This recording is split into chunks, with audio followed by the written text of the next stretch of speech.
and then we hope to start not very far after 6:01 or 6:02, 6 p.m. being the official start time, but you're all struggling in, so that's great. It's great to see some people that we know, but it's also amazing to see so many people that we don't know and we've never seen on our meetings before, and that's, I think, a bit of a testament to the star power of our speakers, who I will introduce in due course.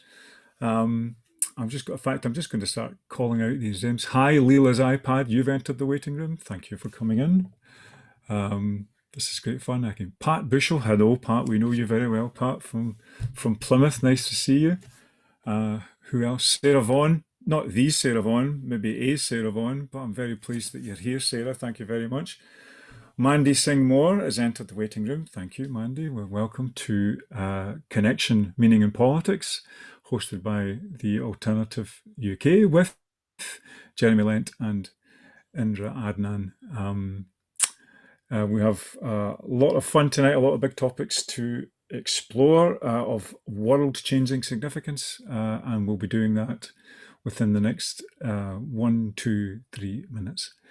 WF Howell at yahoo.com, thank you very much for coming in. Very nice to see you.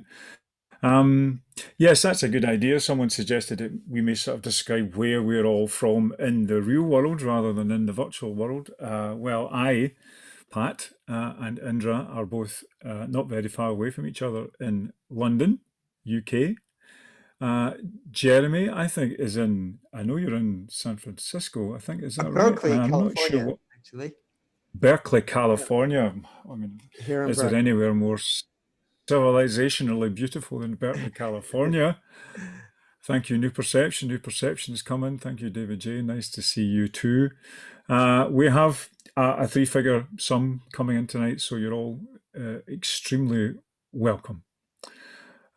Jeremy has a pile of books, but sneakily placed at his elbow there. I think if you want to perceive quite carefully, I think that's all the editions. Yes, there we are. Is that a couple of editions there, Jeremy? Is that some UK editions and different artworks? And, this one actually is the US and Canada edition, which hasn't yet actually been released. It'll be released next month. But this is the one that is now available at your local bookstore in the UK. What's the tree just before I think we're probably about to start in about 90 seconds. So what's the tree on the front? And this is actually a Joshua tree, which is interesting. Joshua tree. It's only found actually in the desert in Southern California, in a particular area there. And it's an amazing tree. And it's kind of interesting that it's in the UK edition rather than the US edition that we have it featured. But yeah, it's actually a very, very beautiful tree. And it's tragically, it's another casualty of the climate breakdown that we're experiencing. And they've been dying off in that area. And it's such a unique, amazing, beautiful, almost mystical looking forest that they're in. So just another vulnerable part of our natural world that is on the edge right now. Okay, that's poignant enough to hear, Jeremy. We're about 10 seconds away from 1803. I just want to check with the team. I think we should just begin at 1803. Yes, would that be a good idea? Is that general nods to that? Okay. 59. 60, 1803. Welcome everyone from the Alternative UK, www.thealternative.org.uk. We are an experimental platform for the new politics. And especially we welcome you to our live Zoom discussion this evening, which is the first part of 2 parts. The overall title is Connection, Meaning and Politics. The second part is on Tuesday, July the 6th. And we're also saying hello to our viewers watching us live on YouTube and Facebook feeds. My name is Pat Kane. I am a co-initiator of the AUK, and I am delighted to welcome the 2 discussants who will be exploring issues over these 2 events. Tonight we are focusing on Jeremy Lent, and the occasion is that today is the official publication day of his follow-up to his civilizational blockbuster, Patterns of Meaning. I've read it. I can confirm that is the case. Jeremy's new book out today. The link is probably in the chat room if you want to buy it. His new book is called The Web of Meaning, Integrating Science and Traditional Wisdom to Find Our Place in the Universe.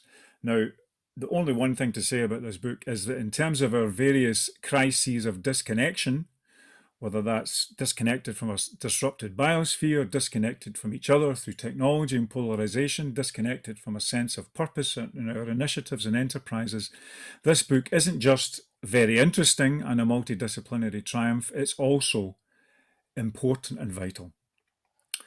Now, exchanging questions with Jeremy will be the second of our discussants in this Connection, Meaning and Politics two-parter, and that is Indra Adnan. Now, Indra is founder and co-initiator of the Alternative UK, and she's also author of the forthcoming The Politics of Waking Up, Power and Possibility in the Fractal Age. And on July the 6th, Jeremy will return to this Zoom channel and talk with Indra about her book. So this is only part one. So excitement all round. Let me just tell you the brief structure of the evening. We're about to play a short video from Jeremy, and then Indra will chat with Jeremy for about 30 minutes expansively. And then we will turn to you, the audience, participants. We'll open it up for questions. Now, we would really prefer, in terms of our method here, is that you write them in advance in the Zoom chat channel. I'm presuming you know what a Zoom chat channel is, how to find it. Well, if you can be thinking about the discussion, please don't hesitate. Please don't be scared to put in those questions textually. And then at the Q&A at the end of Jeremy and Indra's discussion, I will pick out questions and names, and we will use the spotlight function so that you can ask your question. Now, you can turn on or turn off your video if you're feeling shy. That's absolutely cool and fine. And also, if things are rolling, and I expect that they will be, we will take the chance to go over by 5, 10, maybe even 15 minutes past 7 p.m. if need be. If you want to hang on, that will be fine by us. Okay, here's my near favourite bit of the night, as they say on the late night American TV shows. Parker, roll the tape.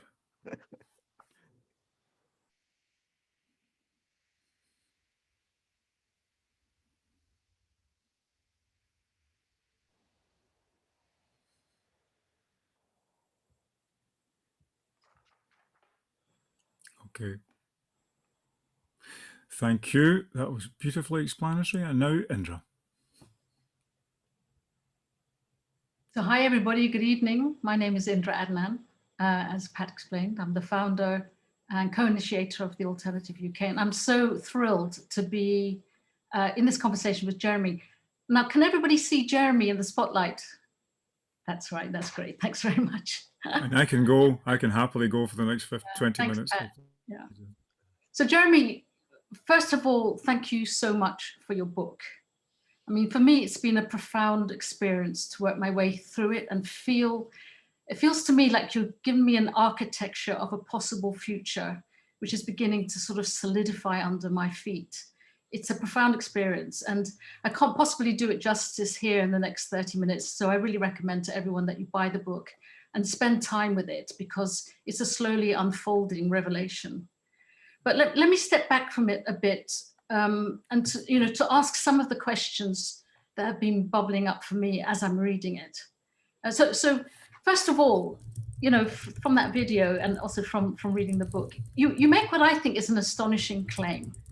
And that is that modern science, neuroscience, complexity science, evolutionary biology, system science, and what we might call spirituality are not two clashing systems that cannot share language or meaning, which is the way that we think about it in the mainstream, but that they profoundly agree on the true nature of life, namely its interconnectedness.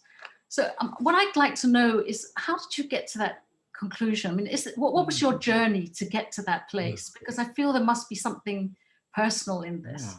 Yeah, thanks for asking that. And yeah, it was a long personal journey on my part, because really I went through a number of years when I was really conducting my own search for meaning. And about sort of halfway through my life, the things I built around my life kind of collapsed around me. And I was going through this this sort of meltdown, this existential meltdown. And I was determined that whatever path I took for the rest of my life was going to be truly meaningful.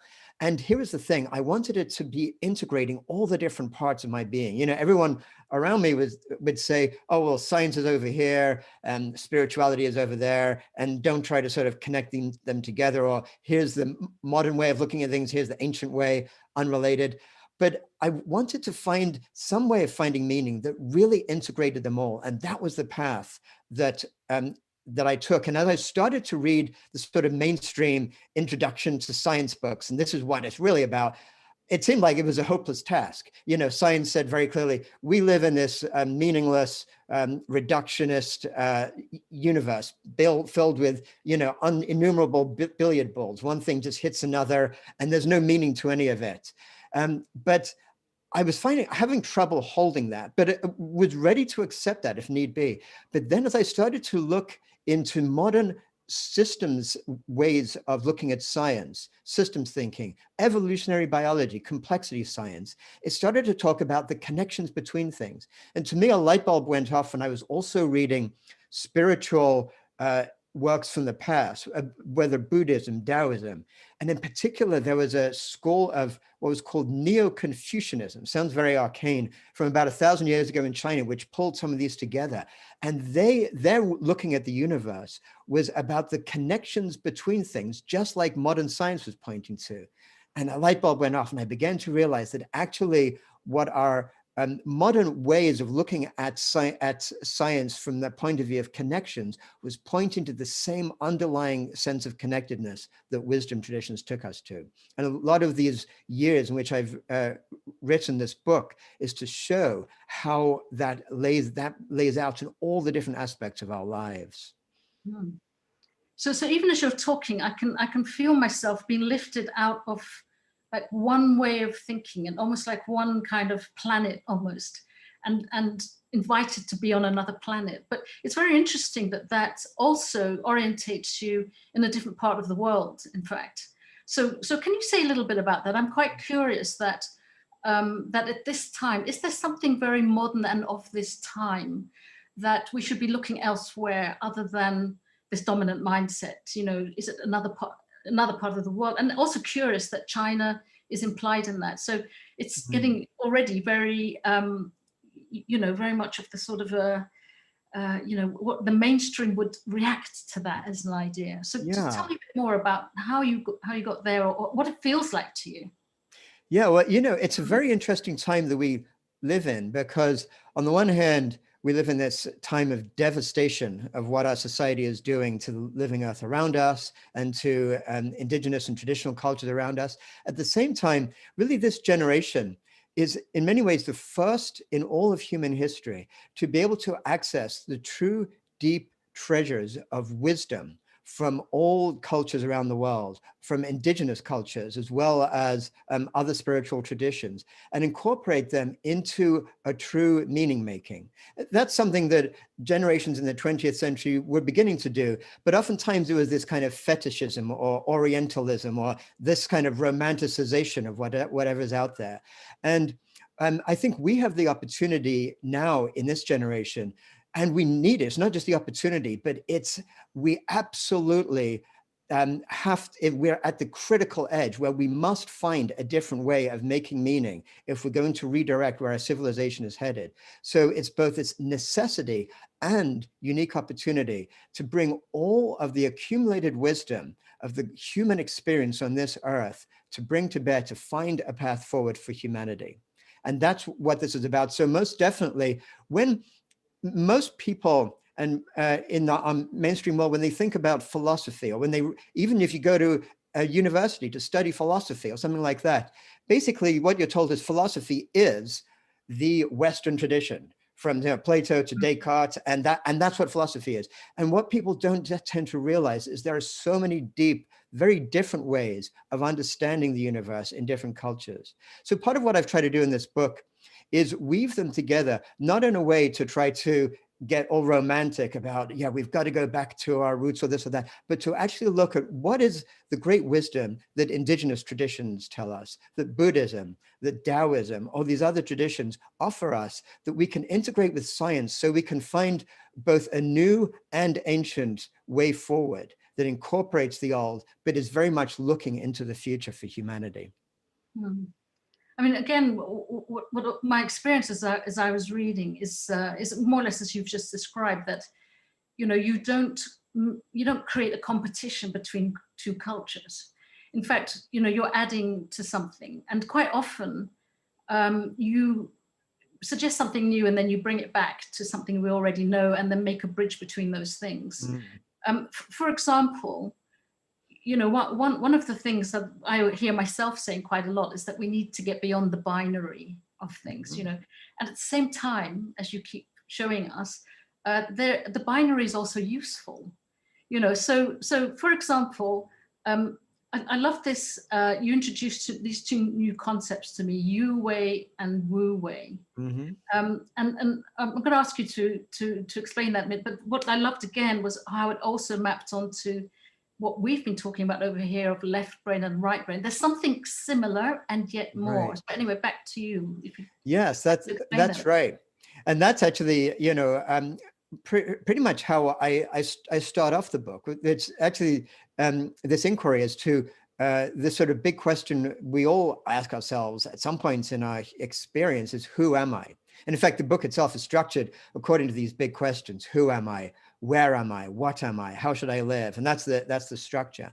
But when we look at who am I, and here's what's so interesting, the mainstream way in which we understand that comes from Descartes, who basically says, who am I is, well, we all know the phrase, I think, therefore I am. So from Descartes onwards, it's like we took as a given that whatever is in our brain, and basically our prefrontal cortex, our symbolic, self-aware consciousness, that is our true identity. And that identity is just housed in this body, which is more like a machine for this, this true identity. And of course, other animals, because they don't think the way humans do, they don't really exist. They don't really have a full existence. They're more like machines, which actually Descartes fully believed in. That's why he was fine to vivisect animals. And even as they were screaming in pain, he said, oh, it's just kind of noises they make. They don't actually feel anything the way that humans do. But to your point about the Yu Wei and Wu Wei, these are Taoist concepts. And it turns out that actually the Taoists, thousands of years ago in China, also asked this question about who am I? And they didn't reject this Descartes understanding of this truly human consciousness, but they went back a little deeper. And they said, what do we share with all of life? And they showed that all of life basically had this intrinsic nature, this intrinsic wisdom and intrinsic intelligence, which they actually called De. And we kind of know that from the, the famous Taoist book, Tao Te Ching. Actually, what that means is the classic of the Tao, like the way, and the De, which is the nature of living beings. So to them, when every creature in the universe, in the world, acted with De, and that way of acting they saw as like effortless, and they called that Wu Wei, like no effort to the action. But then they saw that humans had this unique way of actually acting against their De, or against the flow of nature. They talked about things like using sort of irrigation to pump water up a hill or something. That's acting against nature. And that's the symbolic way of thinking, leading to things like language and culture, that they saw as humans working against their natural way of being. But here's the thing, to your point about binaries, that's not to say that Descartes' way of looking at human conceptualization, or that part of us that makes us humans, is wrong or bad, but it's to say that our whole civilization has become unbalanced by focusing our identity solely on that place. And in the book, I offer this exploration of a path of what I call an integrated intelligence, this ability and this potential to integrate those different parts of who we are as human beings, that Yu Wei and the Wu Wei, that symbolic consciousness, like Descartes noticed, and our true animate consciousness that actually connects us with all of nature. So how would you say then, Jeremy, that we need now to connect with nature? Because at the moment it's quite a polarized position, isn't it? You know, in the day-to-day life, I find that the people who are, as you described, very mechanical, they can separate themselves from nature quite practically. You know, that's me, that's nature. And then there seems to be the opposite, you know, where there's this strong desire to reconnect with nature to the point where, you know, talking about the human race as, you know, it might come to an end, but Gaia will continue. You know, it's like it's almost demoting us. How would you describe the right relationship with nature? Yes, well, I think that the key word here is this word that actually is in the subtitle of my book, and I keep coming back to, is this notion of integration. This realization that it's not an either or. It's not that human civilization is there to, on the one hand, the mainstream sort of culture is nature is there as a resource, and it's all about human like material well-being, and let's like use nature as much as possible, ultimately like conquer nature for our human benefit. And even people who want to sustain things on the earth often do it from this point of what's known as human supremacy. They'll say it's important to make everything we do sustainable, and not because there's some intrinsic value in nature, but because we need to make sure that our civilization can be healthy into the long term. Well, that's semi-enlightened compared to destroying it, but it misses this notion of the intrinsic value of nature. But recognizing the intrinsic value of the living earth and everything in it doesn't mean that there is no intrinsic value in humans or that we're destroying that. People sometimes say, oh, humans were a cancer on the earth. Wrong, we're not. Our capitalist, consumerist culture can quite accurately be viewed in that way. It's destroying the earth from which it arose in the beginning.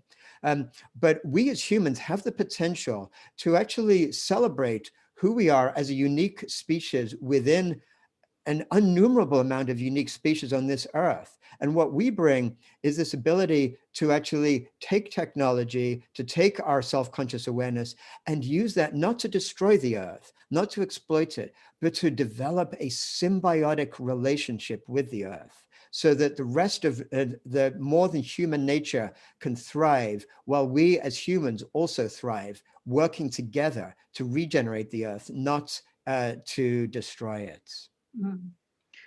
So everything you're saying makes so much sense to me, and I'm sure, I imagine that it does to everyone who's listening. So my big question to you would be, you know, if we are so connected, if the truth is that we are interconnected in this way, you know, why are we in the mess that we're in?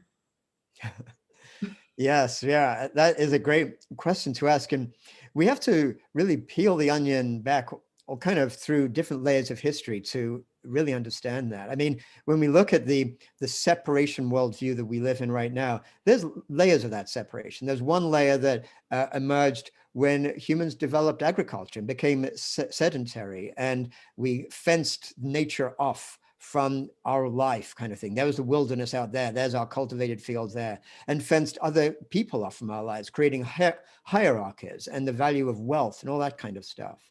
Another separation, a big separation, happened with the scientific revolution in Europe around the 17th century. And it's no coincidence that along with that that Cartesian view of humans as separate and the only thing that really existed, nature being a machine, from that same time and place in the world came the very seeds of capitalism, of colonialism, of racism in its modern expression, with white supremacy, seeing like other races as being there to be exploited rather than like just shared parts of the human brother and sisterhood. So we see this place of separation going to an extreme, starting from that period, and then going to like to the stratosphere in this last century with the rise of unrestrained capitalism and consumerism, where now we're sort of, our only identity really is sort of to be consumers. And we actually get consumed by capitalism, whether it's through our smartphone devices or the advertising, everything else around us really turns us into kind of zombies to some degree, just to increase the rate at which capitalism is basically extracting any kind of richness from humanity and from life around us. So there's these layers of what's happened. And it's so critical, I think, that we look at this big picture, because so many of the fixes that people come up with, which are very important and beneficial in themselves, if they don't get to this heart of the matter, this kind of underlying worldview of extraction, then we're not going to actually turn around human direction. Mm. So I'm wondering actually how the story that you're telling becomes the mainstream story, you know, and you've called your book The Web of Meaning. And I actually want to ask you, you know, what does meaning mean? You know, where does it arise from? You know, how does the story come to take over one way or another? Any thoughts on that? Yes. Yeah, well, this is a place that I explore in some detail towards the end of the book, because first we need to get comfortable with this recognition of understanding our universe as one of connectedness. And then when we look at meaning itself, in fact, the last section, or the one from that section of the book is called Why Am I? Like basically, where is there meaning or purpose in the universe, basically? And again, our reductionist worldview tells us there is no purpose in the universe. There's this famous Nobel Prize-winning physicist called Steven Weinberg, who made this famous quote, and he said, "The more we know about the universe, the more pointless it seems to be." And a lot of people take that as a given and then say, well, I guess my only choice is to live in this existential despair, or just believe in something because I just want to, but I know it's not really scientific. And what I show is that modern science comes up with a different answer to that. That once we realize the importance of connectedness and understanding things, we can recognize meaning itself to be a function of connectedness. That it's actually something, meaning it's something that we actually create with the universe through our attunement to it. And one way of thinking about how this arises, there's actually a kind of a simple way to understand it. Like, think about a rainbow. Like, think about the last time you saw a rainbow in the sky when it was raining. So beautiful, right? And somebody could say to you, there's no rainbow. It doesn't exist. It's a figment of your imagination. It's simply this thing that arises from the sun hitting the rain, and you seeing that at some point in time, and so you see a rainbow. But the rainbow exists. We have to look at it, and we have to attune to it to bring it into existence through our perception.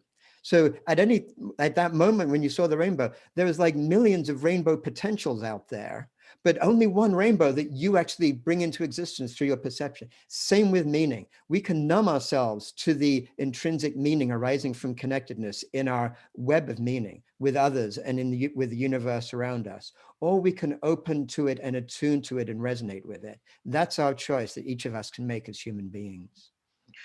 Well, I can really feel my pulse quickening when you say that, you know, and that's always a sign that some energy for me arises. So are you saying then, in a sense, well, there's two things I'm hearing at the same time. One is, you know, the importance of relationship making, you know, what you turn your attention to, you know, you imbue with meaning, and it in a sense comes to life at that moment, you know, and I think you were talking before about how, you know, we're in an age now where, you know, by including and integrating more diversity, then more becomes possible. Is that really what you're describing?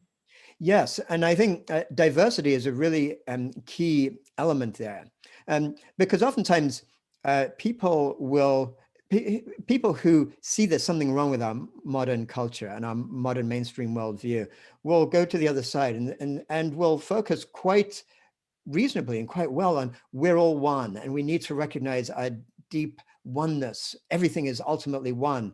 And that's beautiful. And then it's very easy for people from that mainstream worldview to dismiss it and say, what a bunch of like woo-woo bullshit. Like, of course, we're not all one. Like, you know, there's somebody over there and there's me and there's a different ethnic group there and we're all separate. And then they'll say, and actually, that's great. I'm glad if we were all one, we'd all be this kind of one big jelly and it wouldn't really mean anything. And this is again where the integration is such a key point. And we can think of what integration actually means as this notion of unity with differentiation. What integration is a key element in life. That's actually the way that life evolved on this earth, is through integrating the different parts into a whole, where all the different parts are doing their particular unique things, and they're also part of a whole.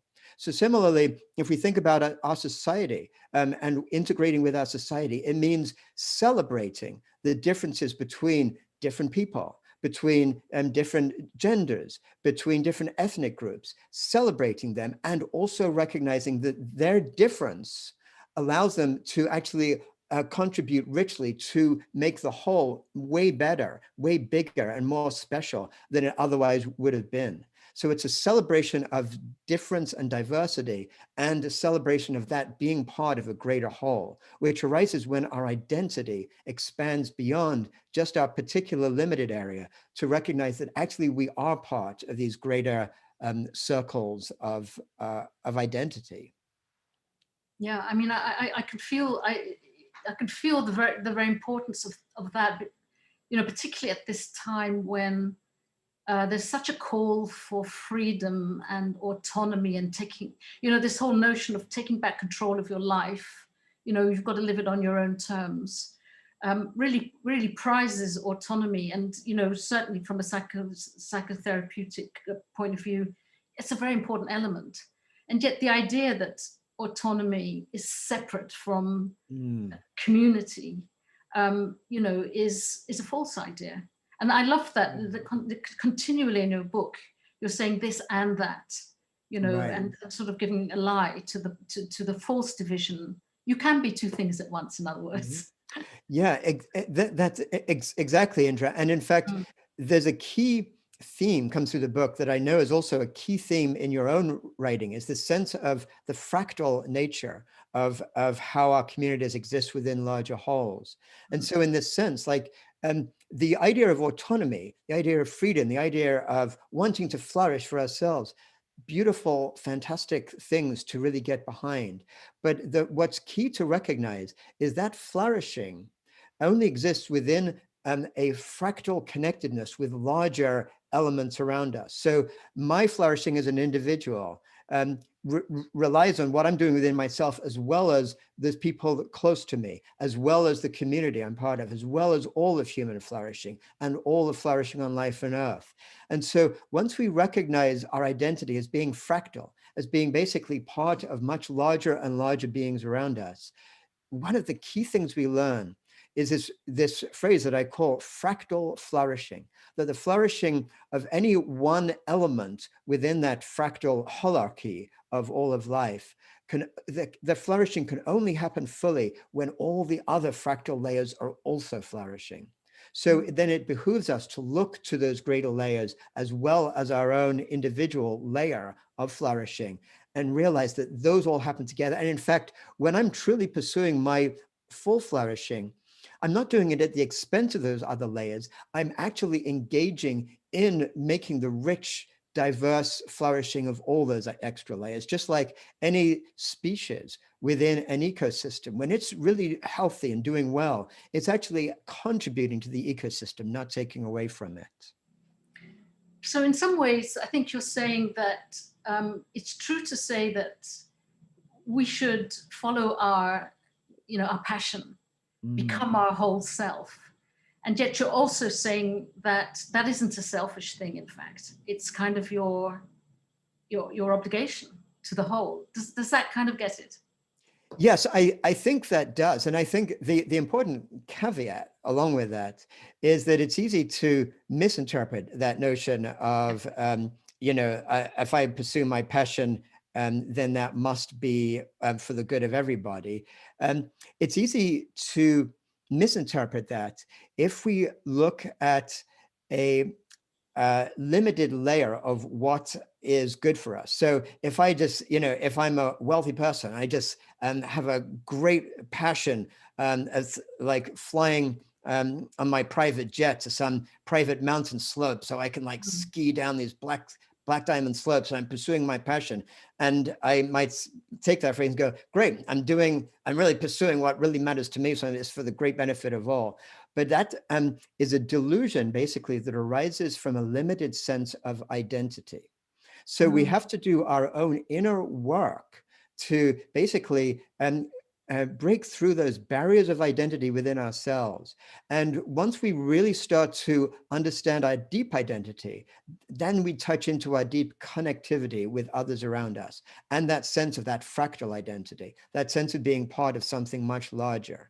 And at that point, we begin to find that the things that are truly giving us a true well-being, sustained well-being, what Aristotle called eudaimonia, which is a sense of pursuing your true purpose as a full entity on this earth. And then you begin to realize that actually, flying on that private jet to those slopes is just this trinket. It's like this kind of bullshit thing. It is not actually satisfying what's deeply meaningful, which is pursuing that deep connectedness with all around us. Yeah, so I'm definitely, I can feel, in myself what it is that you're expressing there, and I'm really grateful. So I'm going to give way to the wider audience now, but just my last question would be, how are you feeling about the future from this standpoint? Well, yeah, I have a lot of deep feelings about the future and about where we're headed and where life on Earth is headed. And really, I've been holding over a number of years now, in roughly equal parts, a sense of deep grief, a deep sense of loss, a deep, and really feelings that are almost too much for any one human being, for myself or anybody to hold, the sense of the enormity of the destruction taking place. And as we're watching it unfold, this potential for the sixth extinction of species, the potential for the collapse of our civilization and all the misery that entails, that is borders almost on despair sometimes looking at that. And at the same time, I hold the sense of what is actually possible when we look at this growing sense of really a new level of consciousness among humans around the world, a sense of shared identity, a sense of growing awareness of our connection with all of life on Earth. There's a sense that this century, we're almost certainly going to undergoing a transition every bit as big as that which led from hunter-gatherers to agriculture, or the scientific revolution that transformed our world hundreds of years ago.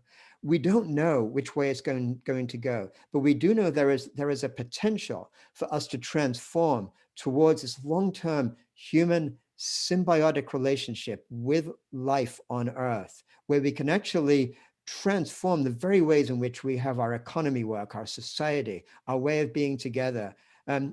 Huge potential. And it's incredible to feel that we alive in this generation today just happen to be in this group of people who have in our shared power as a group together, this potential to direct the long-term future of life on Earth and humanity. Thank you so much, Jeremy. And I'd like to hand back to Pat now, the chair, and really recommend to people that, to read Jeremy's book. As I said before, it gives me such a great foundation for that part of me that feels really looking forward and positive and confident about the future. You've given me that architecture for that, Jeremy. And knowing that you're going to always feel the ambivalence. And this is that period. This is the time for that. So, Pat. Thank you, the pair of you. What a wonderful discussion. I've 18 questions myself. I'm going to apply a self-denying ordinance and not ask any of them, and maybe afterwards over a virtual pint, maybe. But we've thankfully and gratefully got a lot of fantastic questions in the chat. So the way we're going to do this is I'm going to shout out to our production team, Parker and Ethan, the production team. They have a list of names, and we'll go down them in order, guys, and we can spotlight. I'll be asking people as you answer the questions if you want to be spotlit. But the first person who said yes is Andy Wistreich. I hope I've spelt your name right, Andy. Andy, we're going to spotlight you, and when we do, could you ask your question to Jeremy, and at the side, Indra. Anyway, hi, Andy, we see you. Thank you. And unmute. Oh, you must be able to unmute, Andy, otherwise we won't be able to get you. Yeah, I can unmute now. That's great, thanks. Okay, so first of all, I chime with everything you said, Jeremy. I really resonate with everything you said. Beautiful, thank you. My question is this, and it's kind of implied in some of the things you said in answer to the last question. Sometimes I feel that this civilization we're in is in a process of collapse. And yet, like you, I feel this rising new consciousness. And I feel that perhaps a new civilization can only come through the collapse of the old one. But then there are people who think that we can transform the existing civilization. What do you think in terms of those two scenarios for where we're heading? Yeah, I think this is a key Andy. question. And thank you for asking it, Andy. And well, one way of looking at this, I think there's a couple of distinctions to make. There's plenty of people who say, oh yeah, we need to, if we make changes, like really, really invest in renewables or do this or that, we can really turn things around. And there are people like, say, for example, Jen Bendell in the Deep Adaptation Forum, who look at this and say, bullshit, like this is like fake, false, green growth, illusory stuff. And I agree with that critique of this stuff. The only way in which things can actually change the way it needs to is to transform at the deepest levels our society, which leads to the next part of your question though. Does that mean that our society has to collapse in order for us to kind of rebuild it essentially from scratch? Well, I think that we have to realize that a collapse of our global civilization right now wouldn't just be some sort of theoretical thing to take place. It would be really the greatest disaster, the greatest suffering of mega deaths and just unbelievable, the worst enormity that's ever happened in human history. So that's something that we want to avoid, all of us. Anyone who has a compassion about suffering wants to avoid at all costs. So the question is, can things transform from within? But here's what I see as the potential, that as things begin to unravel in our current society, that opens up the potential for things to be transformed from within the society, even while the society is kind of coming apart as it seems. Like imagine a tight weave of a rug, for example, and you want to like change the pattern of that rug. Nothing you can do. You can't even tear it apart because it's so tightly woven. But imagine that rug starts to unravel. All the different threads lose their integrity that they had before. This offers the potential to reweave that rug, even while there's still enough structure of the rug that things are keeping going. And I'm sure a lot of people are familiar with that game we play as kids called Cat's Cradle, where you're sort of holding this kind of strings. And then if you do it really skillfully, you hold it in one way like that. And then suddenly you change how you do it. And there's a whole different structure to how those strings are attached without anything needing to be cut. We basically have to do that kind of cat's cradle shift in our society right now. And we can do that through the grassroots movements that are taking place. We can do that through so many different communities around the world saying, we're going to reinvent our society. We're going to reinvent what's possible right now in the middle of what's coming apart. And while we're doing those particular smaller things, keeping a sense of the bigger systemic context. So it's not enough just to focus on your own little community doing that, but to also use the skills, use the learnings to actually share with others around us. And of course, there's no one really more able to talk about how exactly that is taking place right now than Indra, who essentially her book is pretty much about exactly that process that's coming out soon. And that's to come. That's episode 2, where we have an absolute torrent of excellent questions. So like the good Democrat I am, I want to get as many people in as possible. Sarah, I think you agreed to be, Sarah Vaughan, I think you agreed to be on the spotlight. If you could be ready to, or could you unmute yourself and we'll find you. Hi, Sarah, and unmute yourself and ask your question, please. Hi there. I just love that analogy about the rug you've just given. Thank you very much. I found it very helpful. My question was prompted, I think it was Indra who actually mentioned Gaia, and it made me think about James Lovelock's writings and things. And to be honest, I haven't read all his work, so my understanding of what he is thinking is secondhand. But as I understand it, in his latest book, or in his one of his latest interviews, he seems to think that civilization is doomed. So in some respects, you've just addressed that possibility in what you've just been talking about. But are you able to perhaps explain what links, what connections your thinking might have with James Lovelock's sort of Gaia Yes. concept? Yeah, for sure. Well, you know, what James Lovelock did in his career, introducing this idea, this concept of Gaia, is one of the greatest contributions that anyone's made to this kind of expansion of human consciousness and our place within it on the earth. And you know, I talk about Gaia in some detail in the book, because it's a very important concept, because it recognizes, you know, a lot of modern Earth system scientists who look at the climate systems on the Earth or whatever, have begun to embrace a lot of what Lovelock talked about Gaia, but sort of try to stay away from this kind of spiritual woo-woo concept of Gaia is not really like a living entity, but it's this really complex system. But what James Lovelock showed was how life itself evolved in relation to the non-living parts of Earth, things like the rocks and the water and all those things, to actually create a niche, if you will, of this interacting entity that is life on this Earth, on this planet. And it's that interacting entity, which is this emergent sort of entity of Gaia, which in many ways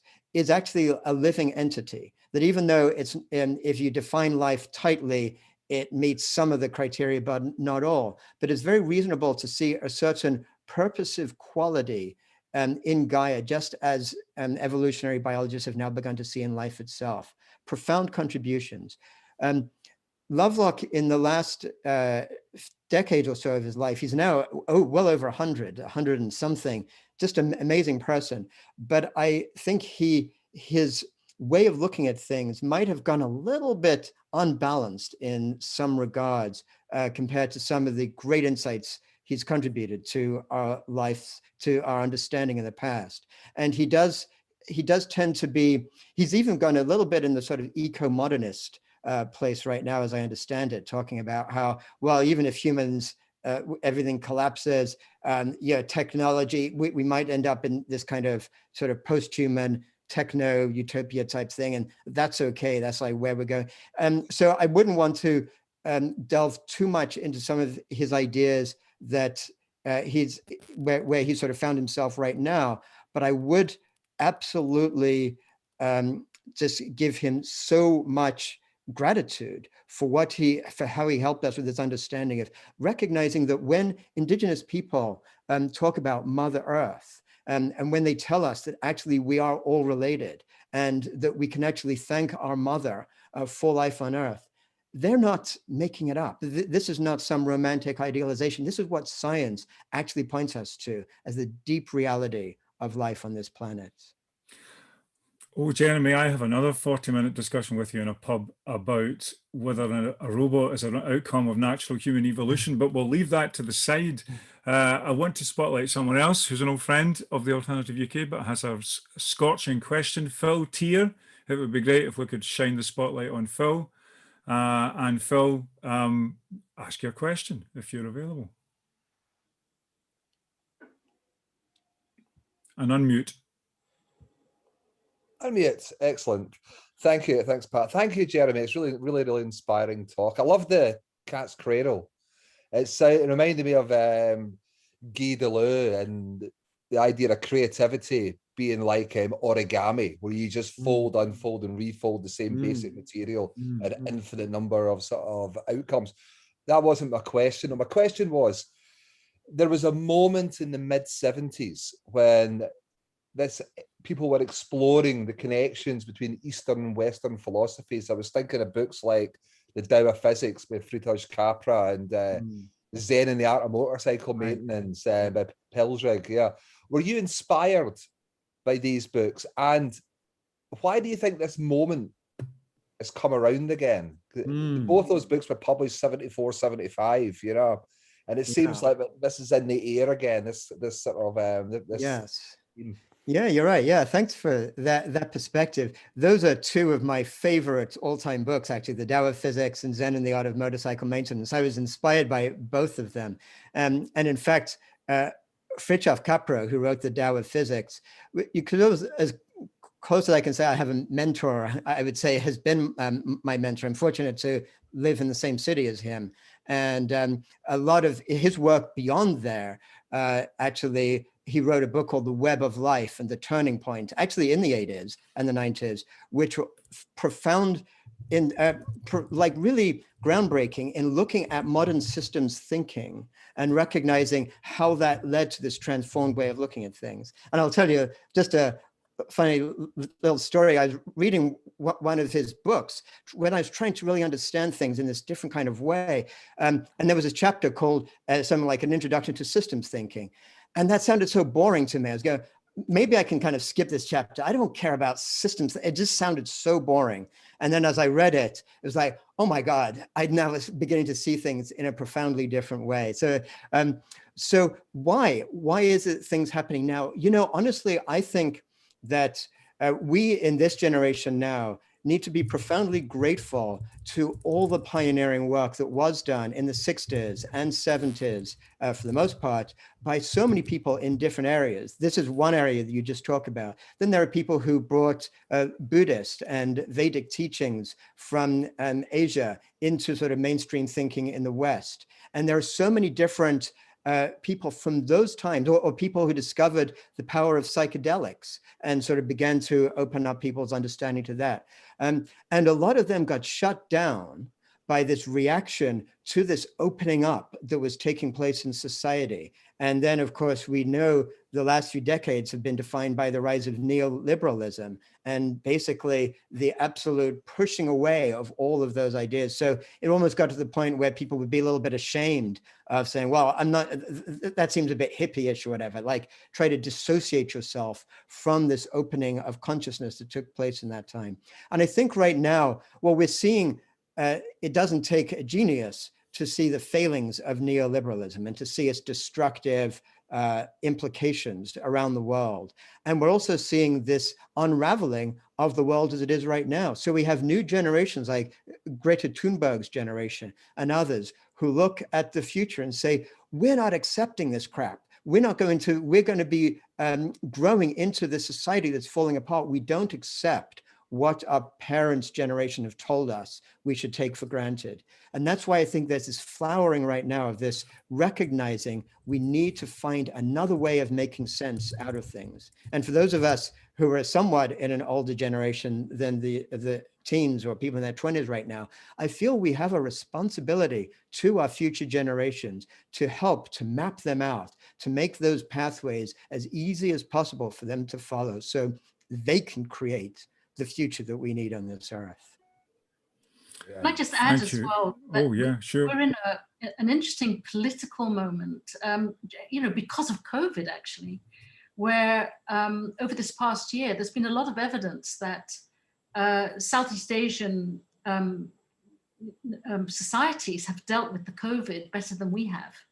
And part of that is because of the way that they're organized is much more family-centered, community-centered, more socially literate, you know, and there's not so much resistance to being asked or told what to do. Of course, there's, again, opening as a political conversation, it can become controversial very fast. But it did remind me when I was reading your book, Jeremy, of how, as an Indonesian myself, there was a lot of connectedness that I experienced with neighbors and extended family that doesn't really exist, or I didn't experience coming to the UK.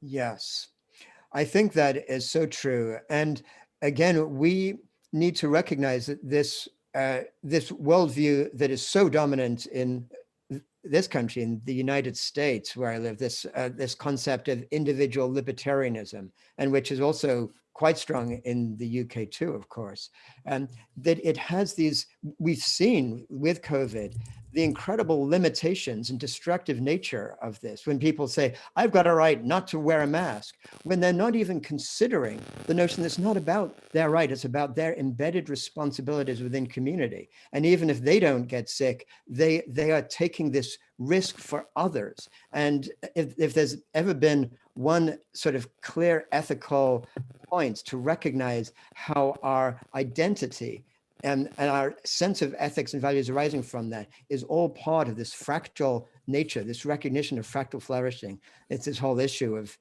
protection against COVID, I think. Okay, brilliant. Thanks, Indra. We have another brace of excellent questions. Again, the spotlight, it would be great if it could fall upon Sue Thomas, who is someone I know quite well from way back in the futures field. Hi, Sue. If you could unmute and be ready to ask your question to Jeremy. Oh, it's not looking like it's happening. Maybe it's happening. Yes, there you are. Ah, it says the host is not allowing participants to unmute themselves. Okay. Well, don't worry, we got you there. I'm here. Thanks very much for giving me the chance to ask this, and thanks, Jeremy. It's fascinating.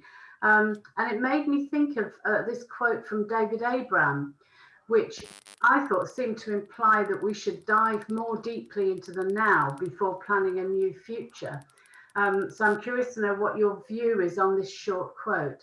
He wrote, a genuinely ecological approach does not work to attain a mentally envisioned future, but strives to enter ever more deeply into the sensorial present. In other words, I think what he's saying is we need to connect more with the world as it is right now today, before moving ahead to planning something in the future. I just wonder what you thought of that. Yes, I think David Abraham is another profound thinker who has contributed so much to our understanding of things and our deep connection with nature and the implications of that. And I think, yeah, he's pointing to a deep truth.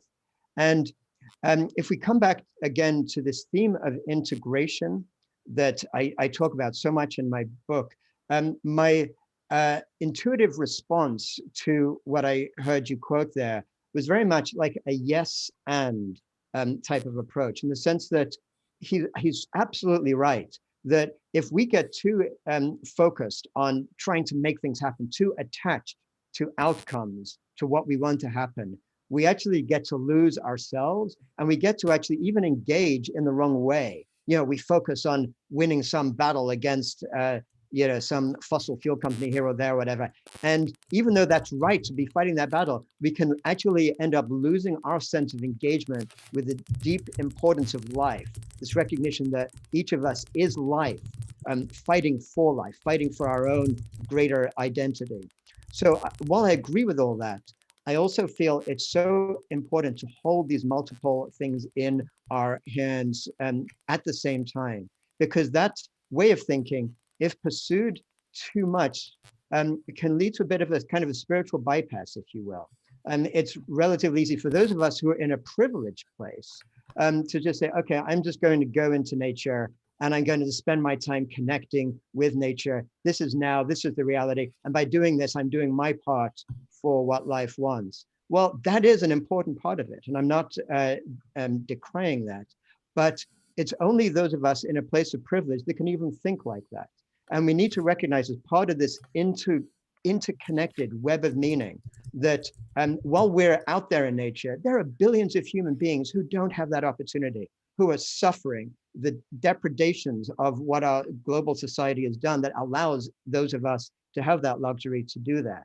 And that while we're enjoying this part of nature, also this recognition that 90% of the richness of that nature has already been destroyed by our civilization, and the rest is at dire straits too. So even though it's difficult to hold, somehow we have to hold it all. Like oftentimes when I go for a hike in beautiful natural woods here in Northern California, I find myself holding those spaces. On the one hand, feeling into the beauty of it, and on the other hand, feeling the loss, recognizing how much is already lost, even in this beautiful place that I'm experiencing. and how much is getting lost right now.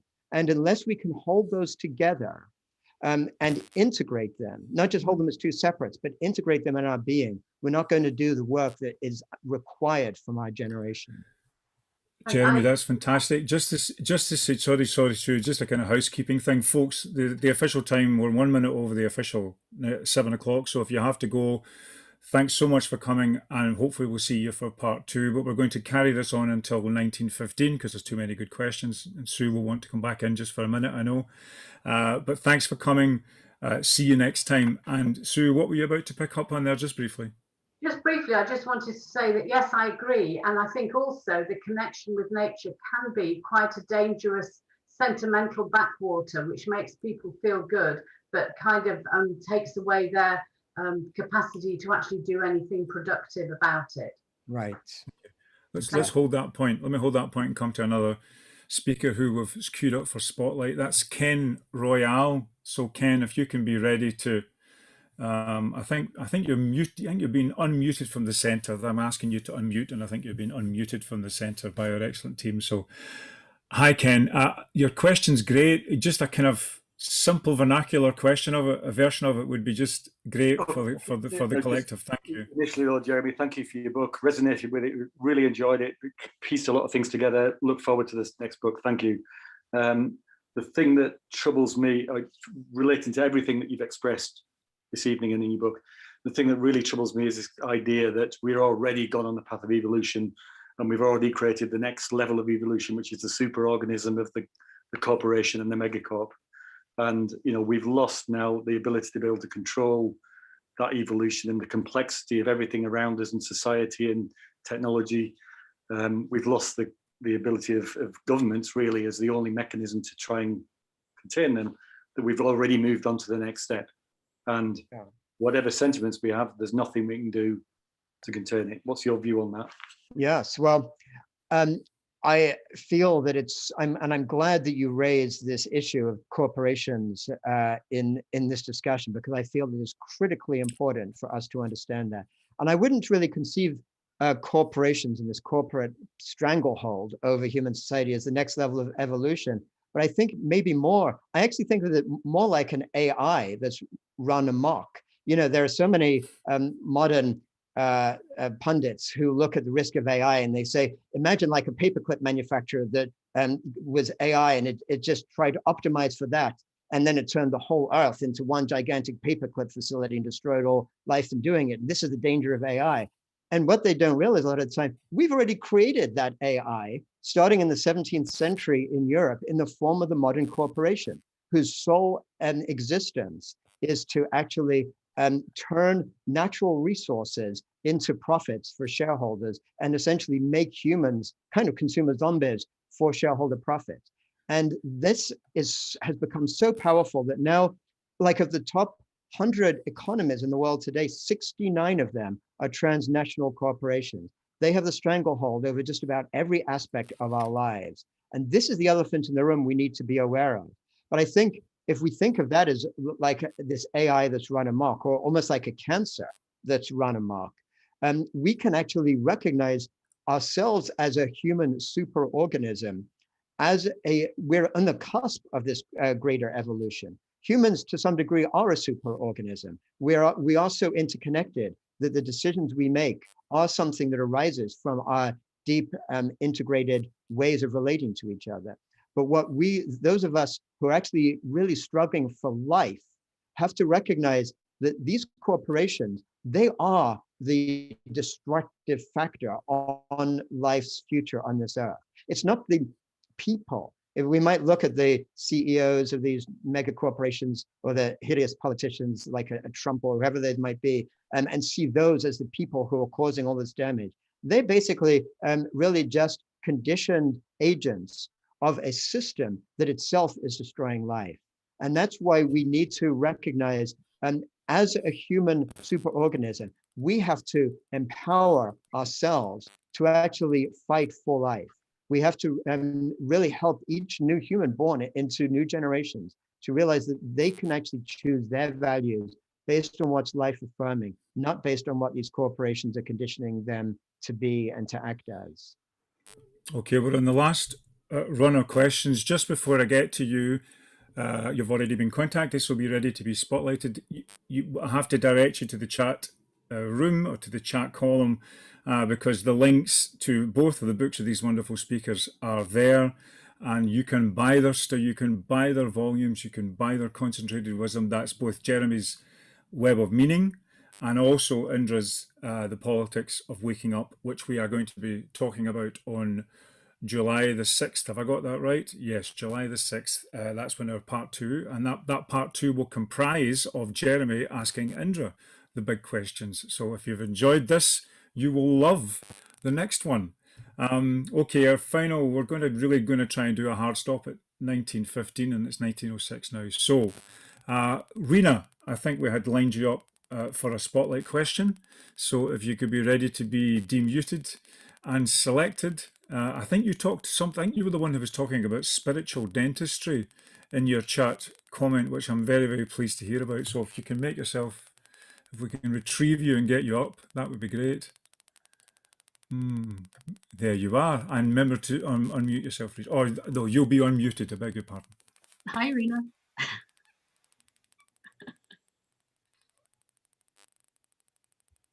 There There you you go. go. Unmuted. Good evening, everyone.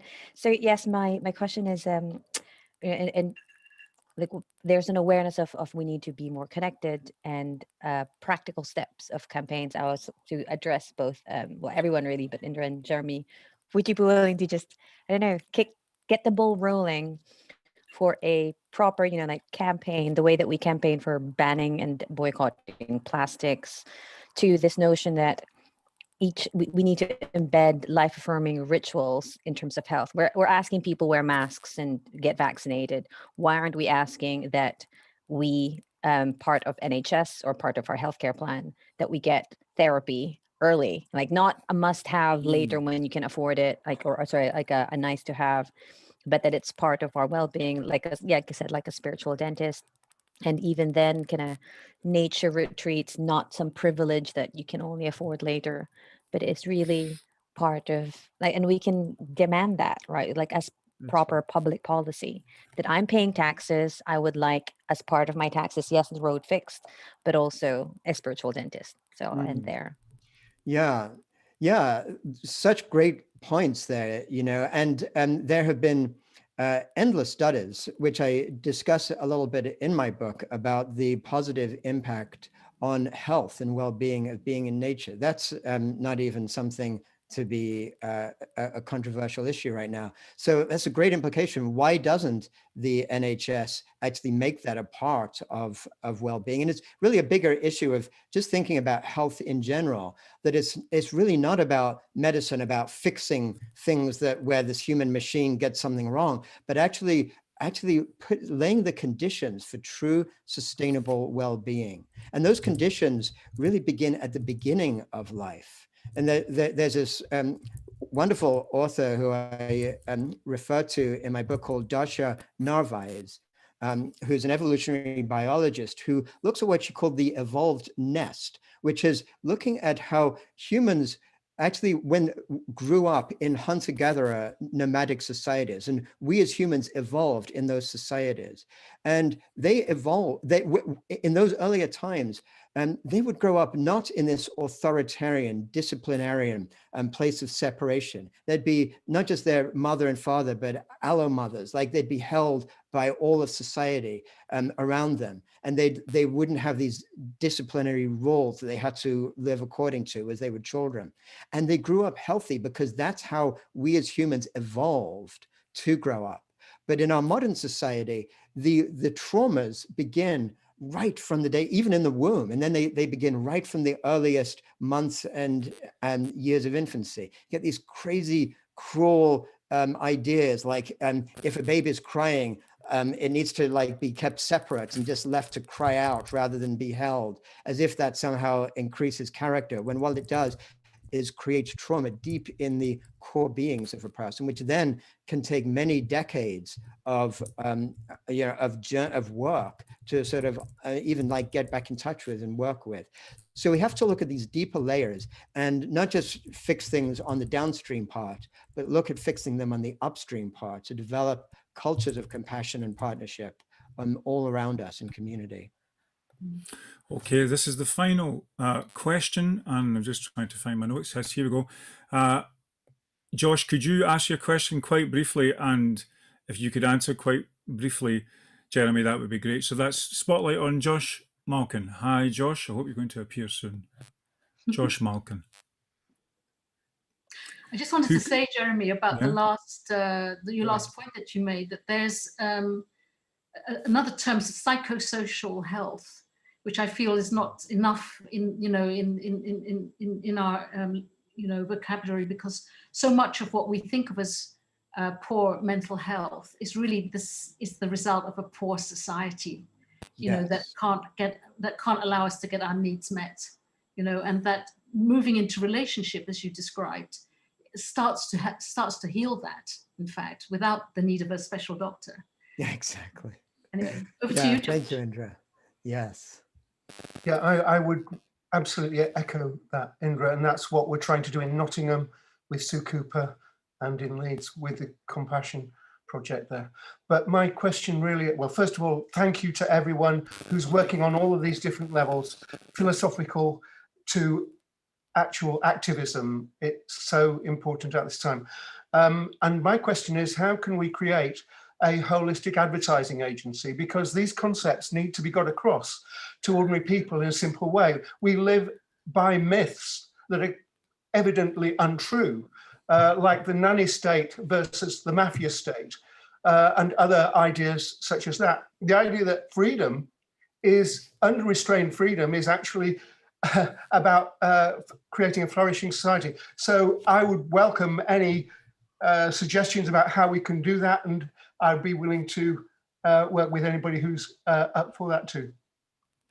Yes, but it's a can of worms that you bring in there, because of course advertising really is one of, I would say, one of the most insidious ways in which corporate capitalism has inculcated itself in our value system and has gone deep into our very hormones of our being to manipulate us, to make us basically feel a sense of what the Buddhists call dukkha, a sense of dissatisfaction continually. So we're then drawn to spend more money to give the corporations more profits.